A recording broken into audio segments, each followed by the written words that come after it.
The average rise and fall of the tide is about 3 feet, during reflux which frequently runs like a mill stream, some 3 miles wide between the city and the mainland, and has some mile and a half between it and the sandy breakwater called the Lido, which divides the lagoon from the Adriatic, but which is so low as hardly to disturb the impressions of the cities, having been built in the midst of the level of the shallow sea.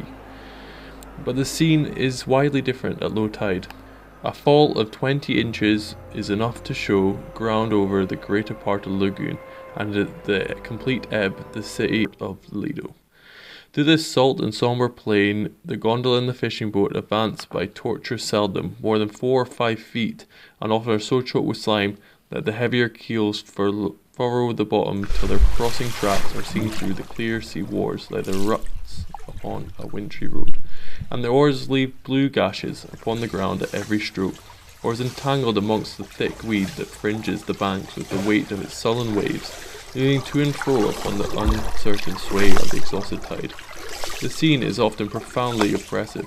Even at this day, even every plot of higher ground bears some fragment of fair building, but in order to know what it was once, let the traveller follow in his boat at evening the windings of some unfrequented channel,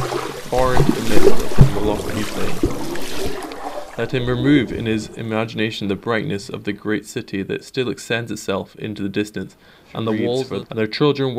were to be princes of that ocean, and the palaces its pride, and yet in the great natural laws the rule that sorrow wilderness. Let it be remembered that this strange perception had been made for the things which no human imagination could have foretold, and how the whole existence and the fortune of the Venetian nation were anticipated or compelled to the rivers and the sea.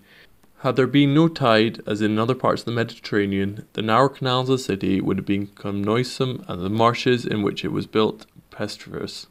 Had the tide been only a foot or 18 inches higher in its rise, the water access to the doors of the palaces would have been impossible. Even as it is, there is sometimes a little difficulty at the ebb in landing without setting foot upon the lower and slippery steps, and the highest tides sometimes enter the courtyards and overflow the entrance halls.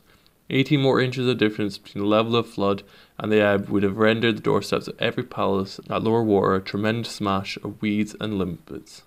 and the entire system of water carriage for the higher classes, in the easy and daily intercourse, must have been done away with.